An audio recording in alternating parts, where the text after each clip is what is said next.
السلام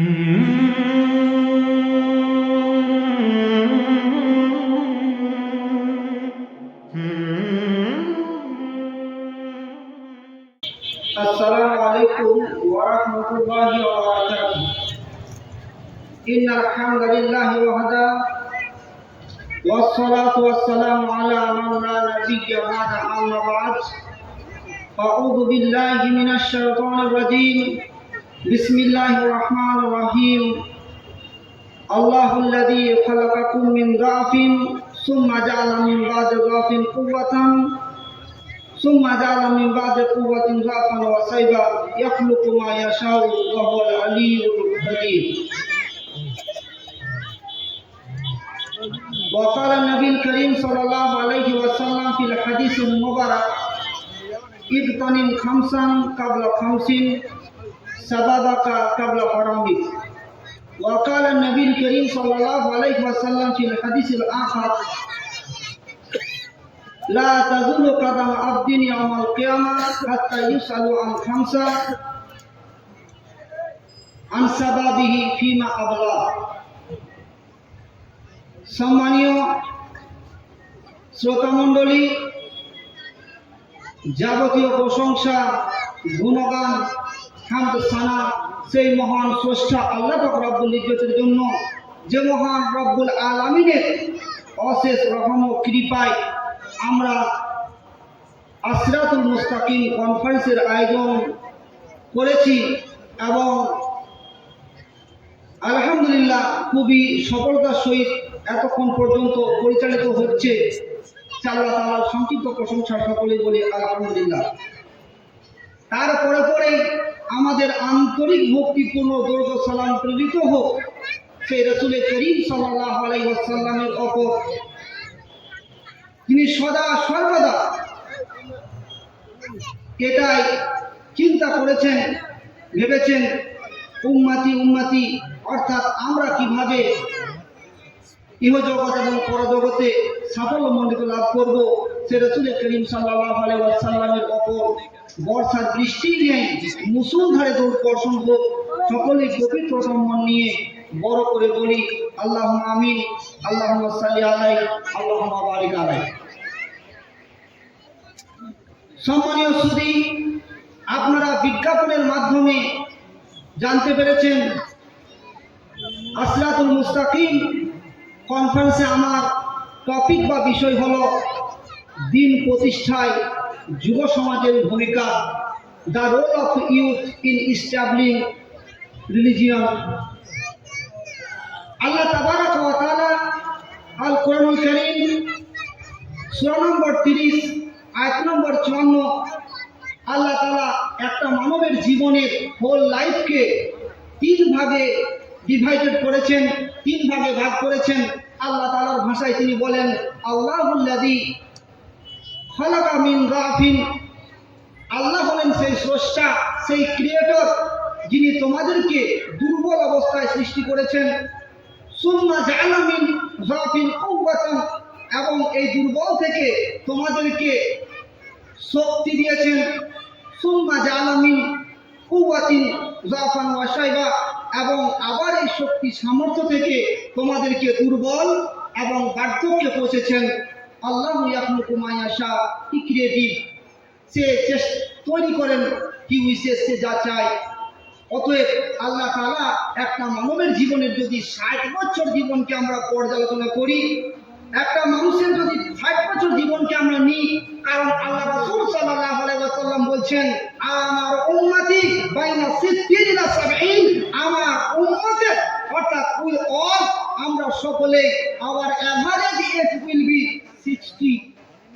আমাদের একটা গড় বয়স হবে 60 থেকে 70। আমার উম্মতি বাইনা 60 ইলা 70, আমাদের গড় একটা এজ বা বয়স আল্লাহ রাসূলের ভাষায় 60 এবং 70। ওয়া আকাল্লুহুম মা ইয়াজুজ যালিক, and few men cross them, এবং খুবই অল্প সংখ্যক মানুষ যে 70কে ক্রস করবে।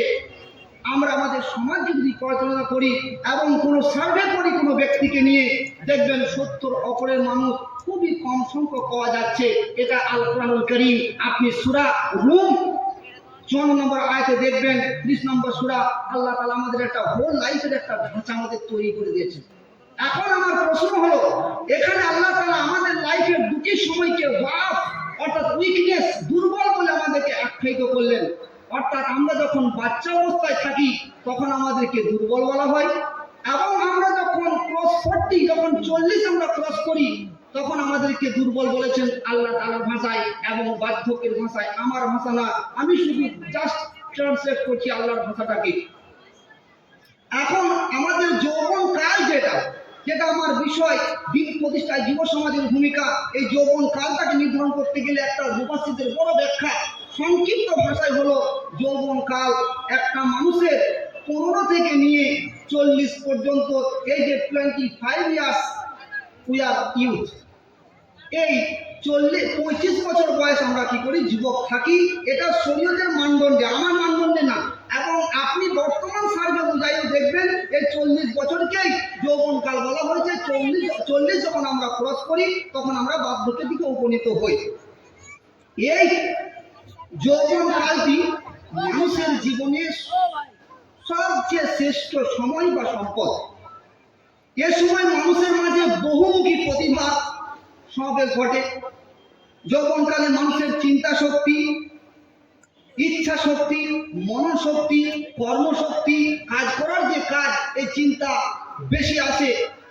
বিভিন্ন আমি কোট দেখছিলাম, বিভিন্ন যারা বিজ্ঞানী তারা যৌবনকালের সম্পর্কে বলেছেন, বার্ধক্য কালটা হলো গৃহে বিশ্রামকালের সময়। এই সমস্ত মানসিক সাকসেস যারা যৌবন কালটাকে কর্মে লাগিয়েছে এবং যাদের যৌবনকাল সৎ, যাদের যৌবনকালটা সৎ এবং সুন্দর, তারাই ইহকালীন এবং পরকালীন জীবনে সাকসেসফুল। আপনি সার্ভে করবেন, মাত্র 30 মিনিটের সময়, আমি প্রত্যেকটা পয়েন্টকে বিস্তারিত বলার অবক্ষা রাখি না। অতএব আমি আপনাকে সংক্ষিপ্ত করে বোঝাবো, এই 25 বছর বয়স আপনি যদি সঠিক এবং সৎ রাখেন আপনার লাইফকে সাকসেস করার জন্য, তাহলে আপনি দুনিয়াতেও সাকসেস হবেন। আপনার যে 70 বছরের জীবন এবং দুনিয়ার পরে যে অনন্তকালের জীবন, যার কোনো অন্ত নেই, যার কোনো শেষ নেই। জ্ঞানী মানুষ সেই যার ক্ষণস্থায়ী জীবনের জন্য চিরস্থায়ী বাসা নষ্ট করে না। কি বললাম? জ্ঞানী মানুষ সেই যার ক্ষণস্থায়ী জীবনের জন্য চিরস্থায়ী বাসা নষ্ট করে না। আপনাকে চিরস্থায়ী একটা জায়গায় থাকতে হবে। আমরা দেখছি চলে যাচ্ছে। অতএব আমরা যারা ইয়ং বা যুবক, আমাদের ভূমিকা কি দিন প্রতিষ্ঠার ক্ষেত্রে? আমরা যখন দিন প্রথমে প্রতিষ্ঠিত হয়েছিল, রাসূল সাল্লাল্লাহু আলাইহি ওয়াসাল্লামের জীবনকে আমরা সর্বপ্রথম আদর্শ হিসেবে গ্রহণ করব। কারণ আল্লাহ রাব্বুল আলামিন বলেন, লাকাদ কানা লাকুম ফি রাসূলিল্লাহি উসওয়াতুন হাসানা। মুহাম্মদ সাল্লাল্লাহু আলাইহি ওয়াসাল্লাম is a excellent pattern for anyone. আমাদের প্রত্যেকের জন্য তিনি হলেন একজন আদর্শ নেতা। এনার নেতৃত্বকে যদি, এনার আদর্শকে যদি আমরা প্রথমে অগ্রাধিকার না দিই, তাহলে দুনিয়াতেও আমরা যেমন অধপতন অতল করে তলিয়ে যাব এবং আমাদের যে লাইফে আমরা চিরস্থায়ী থাকবো, সেই লাইফ আমাদের সাকসেস হবে না। তাহলে আমাদের our action pattern is Muhammad is truly we accept. এখন মুহাম্মদ সাল্লাল্লাহু আলাইহি ওয়াসাল্লামের জীবনের যদি আমি কিছু আদর্শ দেখি, তাহলে মুহাম্মদ সাল্লাল্লাহু আলাইহি ওয়াসাল্লাম ছিলেন সত্যবাদী, মুহাম্মদ সাল্লাল্লাহু আলাইহি ওয়াসাল্লাম ছিলেন আমানতদার, মুহাম্মদ সাল্লাল্লাহু আলাইহি ওয়াসাল্লাম ছিলেন একজন চরিত্রবান মানুষ। মুহাম্মদ সাল্লাল্লাহু আলাইহি ওয়াসাল্লাম কোনো সময় মিথ্যার সঙ্গে জড়িত হতেন না। মুহাম্মদ সাল্লাল্লাহু আলাইহি ওয়াসাল্লাম ছিলেন একজন ইনসাফ কারণওয়ালা ব্যক্তি। অর্থাৎ এছাড়াও একাধিক আদর্শ রয়েছে। আপনি কোনো জায়গায় দেখবেন এই আদর্শ একটা ইউথের মধ্যে, একটা যুবকের মধ্যে যদি এই আদর্শগুলি আমি প্রথমে গ্রহণ করতে পারি, তাহলে আমার দিন প্রতিষ্ঠার ক্ষেত্রে সর্বপ্রথম ভূমিকা আসবে। আর দিন প্রতিষ্ঠার ক্ষেত্রে কোনো পজিশন পাওয়ার দরকার নেই। এই পজিশনে আপনাকে আসতে হবে, তবে আপনি দিন প্রতিষ্ঠা করবেন। এটা আপনার ভুল। তাহলে আপনি লক্ষ্য করুন, রাসূল সাল্লাল্লাহু আলাইহি ওয়াসাল্লাম এখনো নবুয়ত পাননি। তার এজ যখন অনলি 25, অর্থাৎ 25 বছর যুবক। তিনি দেখলেন সমাজে যে সমস্ত মানুষের অত্যাচার, তিনি দেখলেন বর্বরভাবে মানুষের প্রতি অন্যায় করা হচ্ছে।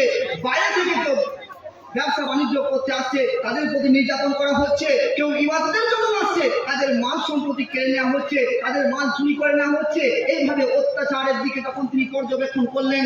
তখন মাত্র তার বয়স হলো 25 বছর। তিনি কি করলেন, একটা প্রতিজ্ঞাবদ্ধ হলেন এবং একটা সংগঠন তৈরি করলেন। সেই সংগঠনের নাম দিলেন হিলফুল ফুজুল। এই হিলফুল ফুজুলের মাধ্যমে তিনি করলেন, সমাজে যে সমস্ত মানুষ অসহায় হয়ে পড়েছিল, নির্যাতিত হয়েছিল, অত্যাচারিত হচ্ছিল, এই সমস্ত মানুষের পাশে দাঁড়ালেন। তিনি প্রথমেই দেখিয়ে দিলেন নবুয়তের দরকার হয় না, নবুয়ত পেতেই হবে তারপর সমাজের কাজ করতে হবে, এটা কোনো কথা নয়। পরিশ্রম পেতেই হবে আর পর সমাজের কাজ করতে হবে, এটা কোনো কথাই নয়। আপনি যখন আপনার চিন্তা শক্তিকে, আপনার মনন শক্তিকে আপনি দিনের কাজে নিয়োজিত করবেন, আপনি প্রথম থেকে সেইভাবে আপনি নিয়োজিত করতে পারবেন। তাহলে আমরা রাসূল সাল্লাল্লাহু আলাইহি ওয়াসাল্লামের হিলফুল ফুজুলের সংগঠনের যে ঢাকা ছিল, আমরা একটু স্টাডি করব এবং যুবকরা এইভাবে আমরা প্রথমে অগ্রসর হব কিভাবে দিনকে প্রতিষ্ঠিত করা যায়।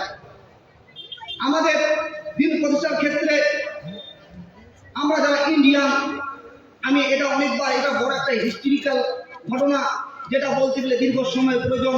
আমরা নাম শুনেছি একটা যুবক মোহাম্মদ বিন কাসিমের নাম অনেকে আমরা শুনেছি।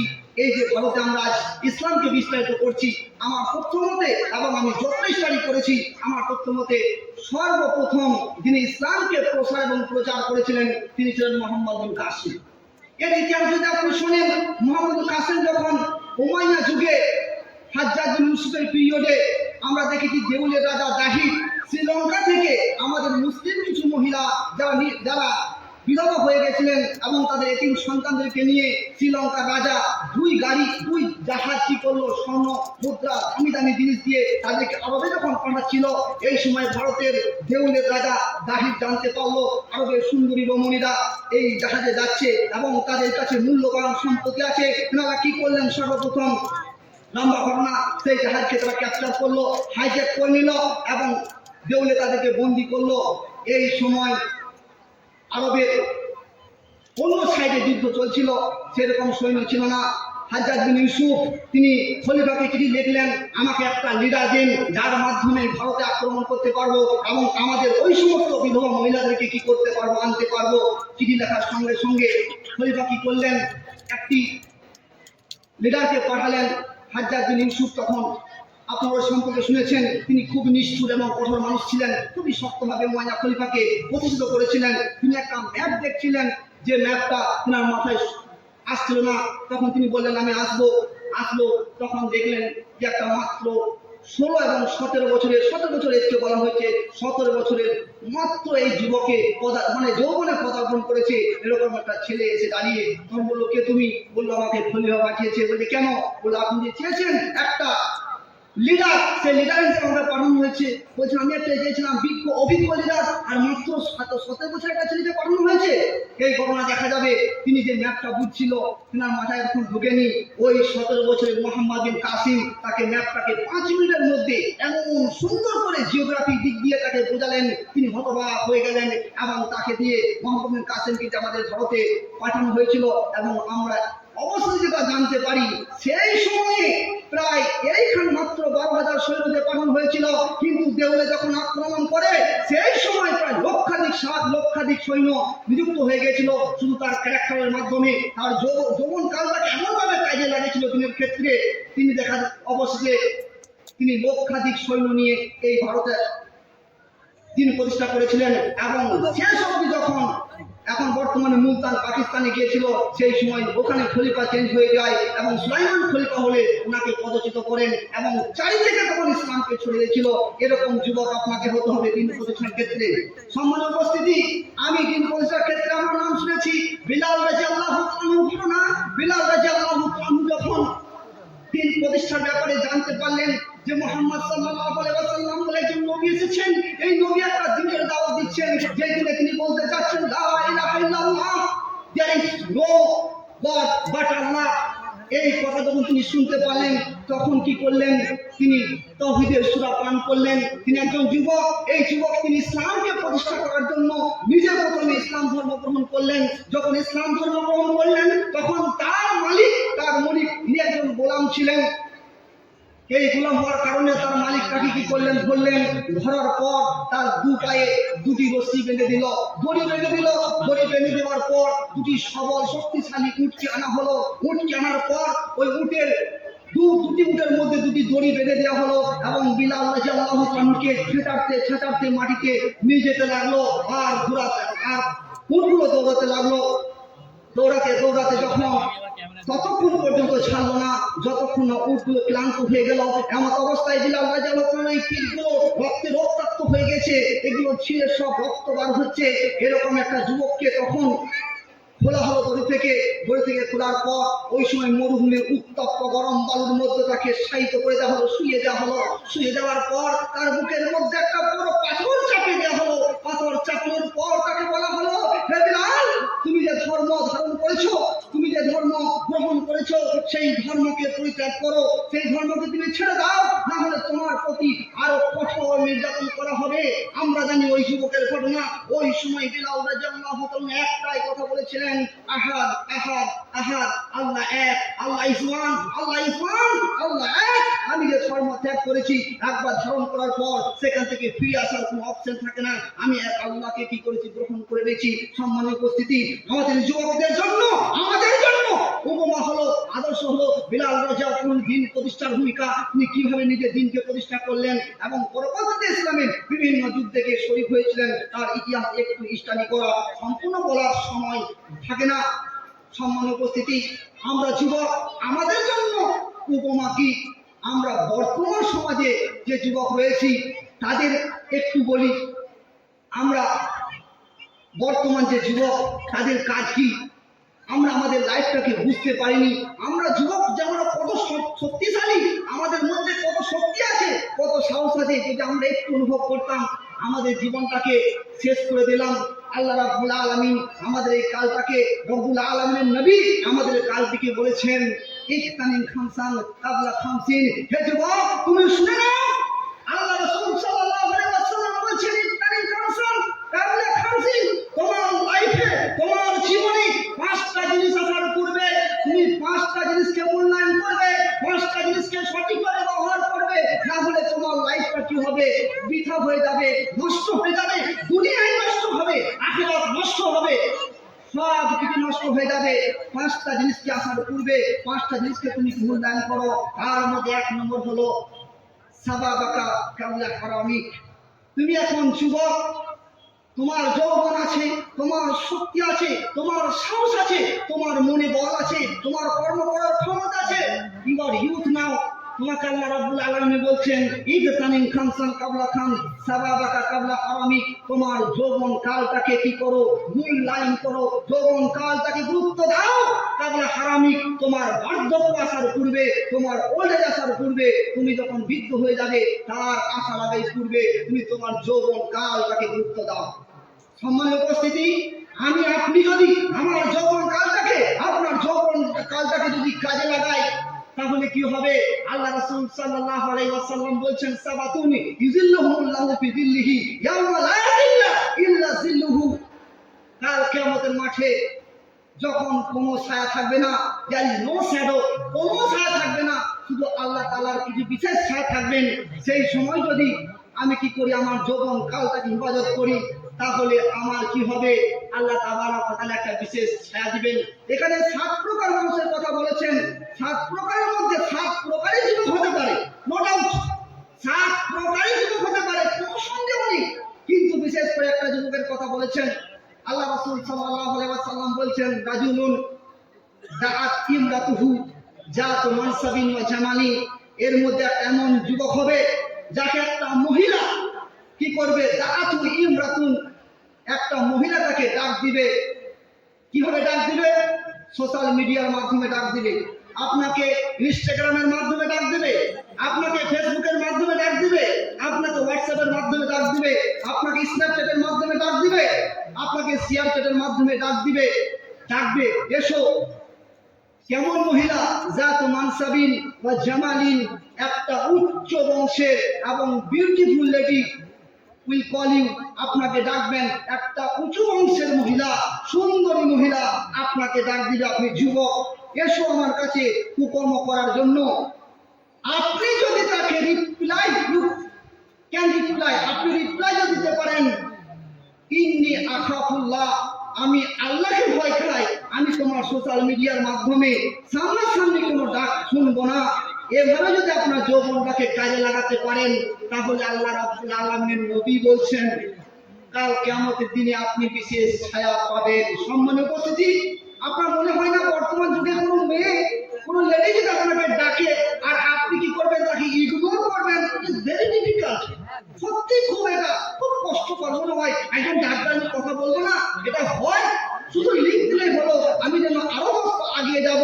সম্মানীয় উপস্থিতি, এটা আমাদের ইউথের ক্যারেক্টার হতে পারে না। আমাদের এর জন্য সুন্দর উপমা হলো ইউসুফ আলাইহিস সালাম। ইউসুফ আলাইহিস সালাম একজন যুবক ছিলেন এবং তাকে বলা হয়েছে শত্রু, অর্থাৎ পৃথিবীর অর্ধেক সৌন্দর্য তাকে দান করা হয়েছিল। এই সৌন্দর্যের মোহে পড়ে, এই যুবকের প্রেমে পড়ে সেইখানকার জাত মানসা সবচেয়ে উচ্চ বংশের মহিলা, সেইখানকার মালিকা, সেইখানকার রানী জুলাইখা তার প্রেমে আসক্ত হয়ে পড়েছিল আর প্রেমে পড়ে গেছিল। খুবই গুড লুকিং ছিল। এই গুড লুকিং হওয়ার কারণে সেইখানকার মালিকের স্ত্রী জুলাইখা তার প্রেমে পড়ে গেছিল। প্রেমে পড়ার ফলে তাকে একটা রুমে ডাক দিল। রুমে ডাকার পর তাকে বলল, এসো তাই আমার কাছে এসো, যেমন আমাদেরকে ডাক দেয়, এসো। আসলে কি করলো, আমি তোমার কুকর্ম করবো। সম্মানীয় যুবক ভাই বোন, আমি আপনাকে উপদেশ দিচ্ছি, শুনুন। সেই সময় ইউসুফ আলাইহিস সালাম জানতেন যদি আমি মালিকার সঙ্গে কুকর্মে লিপ্ত হয়ে যাই, তাহলে আজকে আমার পজিশন বেড়ে যাবে, এই মালিকের বড় আমি রাজত্ব পেয়ে যাবো। এই মালিকের কথা শুনে, এই মালিকার কথা শুনে আমাকে রাজার একটা বড় পোস্ট দেওয়া হবে যদি এর সঙ্গে আমি কুকর্ম করে নিই। এই ঘরে রাজার ঘর মহল কে দেখছে? কেউ দেখেনি। কিন্তু ইউসুফ আলাইহিস সালাম ওখানে ভাবলেন যদি কিছু করি তাহলে আমার কোনো সমস্যা নেই, বড় পজিশন পেয়ে যাব। কিন্তু উনি ভাবলেন আমি এখানে একা নেই, আমি আর জুলাইখা এখানে নেই, এখানে আল্লাহ আছেন, স্বয়ং আল্লাহ দেখছেন। তিনি কি বললেন, ইন্নী আখাফুল্লাহ, আমি আল্লাহকে ভয় খাই। তুমি উচ্চ বংশের হতে পারো, তুমি সুশীলী হতে পারো, তুমি বিউটিফুল হতে পারো, তোমার অ্যাকসেপ্ট করলাম না। সেখানে তিনি পালিয়ে এসেছিল, লম্বা ঘটনা জানেন। তারপর তাকে জেল হয়েছিল। সম্মানীয় উপস্থিতি, জেল হলেও সাময়িক হয়েছিল, বেশি দিনের হয়নি। তারপর আপনি লাস্ট হিস্ট্রি শুনলেন, দেখবেন ওইখানকার তিনি মালিক হয়েছিলেন। ইনি হলেন আল্লাহ, ইনি হলেন আল্লাহ। সেই দিন যদি ইউসুফ আলাইহিস সালাম কিছু না ভেবে ওনার সঙ্গে কুকর্ম করতো আর বাই চান্স যদি কেউ জেনে যেত, তাহলে সেদিন তার গলা কাটা যেত। কিন্তু তিনি ধৈর্য ধারণ করলেন। তিনি জানলেন জেলে যাব, আমি জেলে যেতে রাজি, তবু কুকর্ম করতে রাজি নই। তিনি কি করলেন, জেলে গেলেন। অবশ্যই তার রাজত্ব ফিরে পেয়েছিলেন। সম্মানীয় যুবক ভাই, আমি আপনাদের কাছে রিকোয়েস্ট করবো, আপনার চরিত্রকে ইউসুফ আলাইহিস সালামের মতো তৈরি করুন। আপনি ঘরের মা, আপনার জন্য উত্তম নমুনা হলো সারা আলাইহিস সালাম। আপনি ঘরের বউ, আপনার জন্য উত্তম নমুনা হলো সারা আলাইহিস সালাম। ইব্রাহিম আলাইহিস সালামের প্রথম স্ত্রী, তিনি কি করেছিলেন আমরা জানি, একটা রাজত্বে গিয়েছিলেন। যেখানে গেলে কি হবে, সেখানে যদি রাজা কোনো সুন্দরী মহিলা দেখেন, তাহলে তাকে নিজে ভোগ করার জন্য আহ্বান করে। আমরা শুনেছিলাম, ঘটনা জানি, একটা ঘরের মধ্যে কি করলো, ওই জালেম বাদশা তাকে সারা আলাইহিস সালামকে কি করলো, ঘরে ঢুকালো এবং তার সঙ্গে কুকর্ম করার চেষ্টা করলো। কিন্তু সারা আলাইহিস সালাম আল্লাহর কাছে দোয়া করলেন, ও আল্লাহ, সারা বিশ্বের মানুষ আমাকে বাঁচাতে পারবে না, এমনকি আমার স্বামী ইব্রাহিম আলাইহিস সালাম একজন নবী হওয়ার পরেও ওনাকে দেখা হয়েছে বাইরে, তিনি আমার ইজ্জত রক্ষা করতে পারেনি আর পারবে না। অতএব আল্লাহ, তুমি যদি আমার ইজ্জত কার্য রক্ষা না করো এই জালেম বাদশাহ থেকে, তাহলে আমাকে কেউ রক্ষা করতে পারবে না। তিনি আল্লাহর কাছে দুহাত তুলে দোয়া করলেন। সঙ্গে সঙ্গে আল্লাহ তাআলা কি করলেন, এমন একটা প্যারালাইসিস ডিজিজ তার মধ্যে ঢেলে দিল, তার হাত এবং পাগুলো অসাড় হয়ে গেল। তিনি কাজ কুকর্ম কোথায় করবে, তিনি তার জান নিয়ে ব্যস্ত হয়ে গেল। জান বাঁচাবে কি করে? তখন বলল, এ তো একটা শয়তান। কি করলো, বললো, বুঝতে পারলেন তিনি একটা সৎ মহিলা। তাকে বললেন, আমার জন্য একটু দোয়া করো যাতে আমি ভালো হয়ে যাই। তিনি দোয়া করলেন, আবার তিনি ভালো হলেন, আবার দোয়া করলেন, আবার ভালো হলেন। ঘটনা জানি, সংক্ষিপ্ত কথা এটাই, তিনি নিজেকে রক্ষা করেছেন। আপনি ঘরের মহিলা, আপনি নিজেকে রক্ষা করবেন। আপনি যদি আপনার এখন অনেক কিছু ডিমান্ড আছে, এই ডিমান্ডকে উপেক্ষা করার নাম হলো আপনার, যদি করতে পারেন তাহলে 7 শ্রেণীর মধ্যে 1 শ্রেণী আপনি কি পাবেন, ছায়া পাবেন।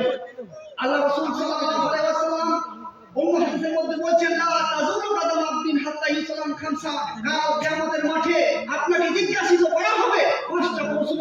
যতক্ষণ না 5টা কোশ্চেন will be answer, যতক্ষণ না উত্তর না দিবেন আপনি পার পাবেন না। তার মধ্যে একটা আপনার জীবন জিজ্ঞাসা করা হবে আন সাবাবিহি ফিমা আবলা, আপনার যৌবন কালটা কোথায় খরচা করেছেন, যৌবন কালটা দিনের কাজে খরচা করেছেন কিনা। যুবক ভাই, আপনার এই যৌবন কাল সম্পর্কে হিসাব নেওয়া হবে। আপনি সোশ্যাল মিডিয়াকে ইউজ করছেন আপনি কুকর্ম করার জন্য। আজ থেকে আপনি কি করবেন, আপনার যৌবন কালটাকে ব্যবহার করবেন কিভাবে? আপনার সোশ্যাল মিডিয়াকে ব্যবহার করবেন দিন প্রচারের মাধ্যমে, দিন প্রতিষ্ঠার জন্য আপনি সোশ্যাল মিডিয়াকে ব্যবহার করুন। একটি হাদিস নিন, একটা কোরআনের আয়াতের ব্যাখ্যা নিন, কোন আলামের শরণাপন্ন হন এবং সেভাবে আপনি দিনকে প্রতিষ্ঠা করুন। দেখবেন আপনার দিন প্রতিষ্ঠা করার জন্য খুবই সহজ হয়ে যাবে।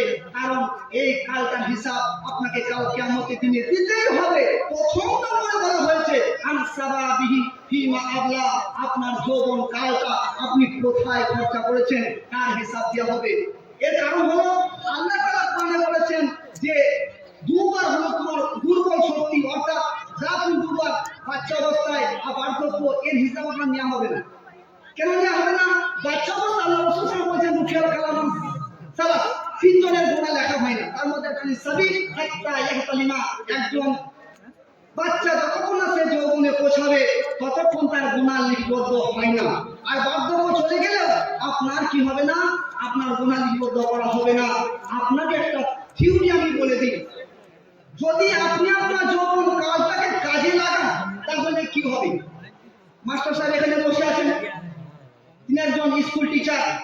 স্কুল টিচার দেখবেন 30 বছরের যদি কেউ চাকরি পায় এবং সরকারের রুলস অনুযায়ী 60 বছর সে চাকরি করতে পারে, তাহলে 30 বছর যখন সার্ভিসটা ভালো হবে, এই সার্ভিস ভালো হলে সরকার কি করবে, যেদিন তার চাকরি শেষ হবে তাকে ফুল মালা অনেক রকম গিফট দিয়ে তাকে কি করবে, সম্মান জানানো হবে।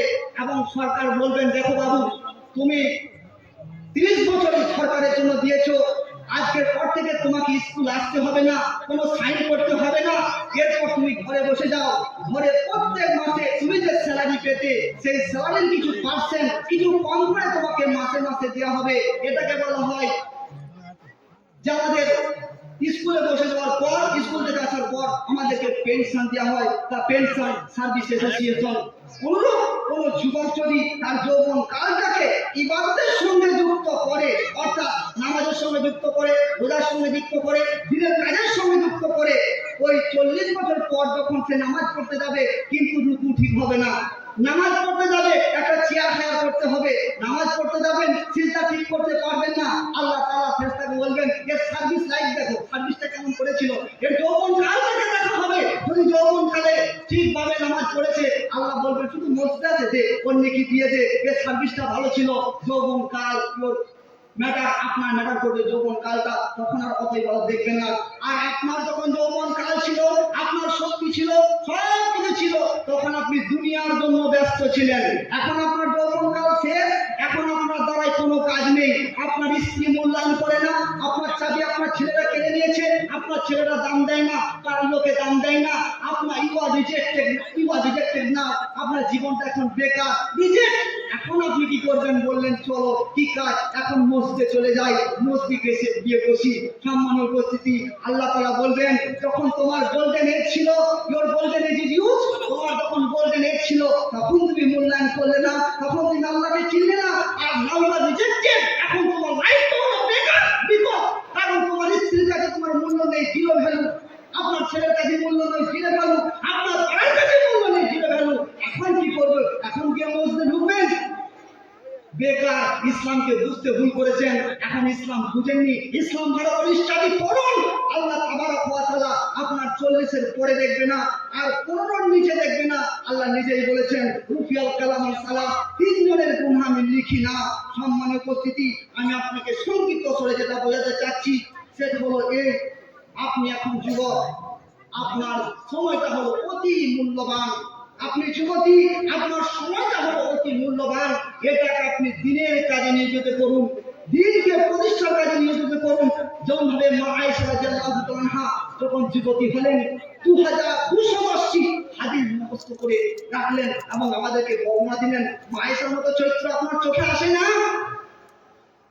আপনাকে যুবক সাহাবীদের জীবনী আমি যেমন বললাম, বিলাল রাদিয়াল্লাহু তাআলার জীবনী, তিনজন সাহাবীর আপনার কথা আমি বলতে যাচ্ছিলাম মুতার যুদ্ধে, জাফর বিন আবু তালিবের কথা, আব্দুল্লাহ বিন রাওয়াহার কথা, এদের কথা আপনি স্মরণ করেন না? কিভাবে দিনের জন্য নিজেকে নিয়োজিত করেছিলেন। শুধু জাফরের কথাটা বলি, যখন যুদ্ধ আরম্ভ হলো, আল্লাহ রাসূল সাল্লাল্লাহু আলাইহি ওয়াসাল্লাম কি করলেন? বললেন যুদ্ধের জন্য সেনাপতি নিযুক্ত করলেন জাফরকে। তিনি যখন ময়দানে গেলেন তখন দেখলেন অনেকগুলো কাফেরকে জাহান্নামে পাঠিয়ে এমন একটা সিচুয়েশনে তিনি দাঁড়িয়ে গেলেন, কাফেররা ডান হাতে আঘাত করলো, জাফর রাদিয়াল্লাহু আনহু ডান হাতটা কেটে পড়ে গেল, আবার তার বাম হাতে আঘাত করলো, তার বাম হাতটা কেটে পড়ে গেল। আব্দুল্লাহ বিন রাওয়াহা বলছেন, আমি যখন অনেকক্ষণ পরে দেখি ইসলামের পতাকাকে কে যেন উত্তোলন করে ধরে আছে, আমি যখন ঘোড়া নিয়ে ওই ইসলামের পতাকার কাছে যাই, তখন কি আমি যে দৃশ্য দেখি, সেই দৃশ্যটা আমাকে অবাক করে দেয়। আমি দেখি জাফর রাদিয়াল্লাহু আনহুর ডান হাত কাটা, আমি দেখি জাফর রাদিয়াল্লাহু আনহুর বাম হাত কাটা, আমি দেখি জাফর রাদিয়াল্লাহু আনহুর ডান পা কাটা, আমি দেখি জাফর রাদিয়াল্লাহু আনহুর বাম পা কাটা, আমি দেখি শরীরটা যেন খণ্ড বিখণ্ড করে দেওয়া হয়েছে, আর শুধু মাথাটা গলার ঘরটা একদিকে পড়ে আছে, আর সেখানে তিনি ইসলামের পতাকাকে দাঁত দিয়ে, কাটা মাথার দাঁত দিয়ে ইসলামের পতাকাকে উত্তোলন করে রেখেছে। সম্মানীয় উপস্থিতি, এই যুবকের কথা আপনার মনে পড়ে না? বিন্দু প্রতিষ্ঠার জন্য এই যুবক আপনি হতে পারেননি। আমি আপনাদেরকে বলি, আপনি যুবক, এইসব যুবকের ঘটনা আপনি পড়ুন, দেখবেন আপনার রক্ত যেন টকবক করবে, দিনের প্রতি আপনার উৎসাহিত বাড়বে। সম্মানীয় উপস্থিতি, জীবনের আশা অনন্ত, কিন্তু সময়কাল অতি অল্প। আমার সময় সাথ দিচ্ছে না। সংক্ষিপ্ত কথা এটাই, দিন প্রতিষ্ঠায় যুবকদের ভূমিকা সম্পর্কে আমি কিছু যুবকের উপমা আপনাদেরকে বললাম।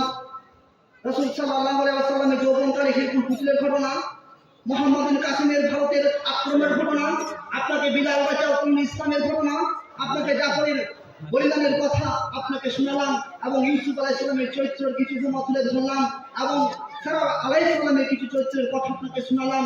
এই ইতিহাসগুলো দিয়ে যদি আপনি নিজেকে গঠন না করেন এবং বার্ধক্য আসার পূর্বে যদি এই যৌবন কালটাকে আপনি আপনার জন্য সম্পত্তি মনে না করেন, তাহলে আপনার দুনিয়া নষ্ট, আখিরাত নষ্ট।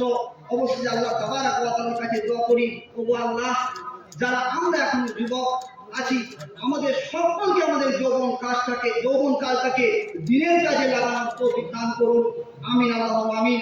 বলা, আমরা যারা বার্ধক্যে পৌঁছে গেছি তাদেরকে আল্লাহ তাআলা বলেন, লা তাকনাতু মির রাহমাতিল্লাহ, তুমি এখন বার্ধক্যে চলে এসেছো, আল্লাহর রহমত থেকে নিরাশ হওয়ার দরকার নেই।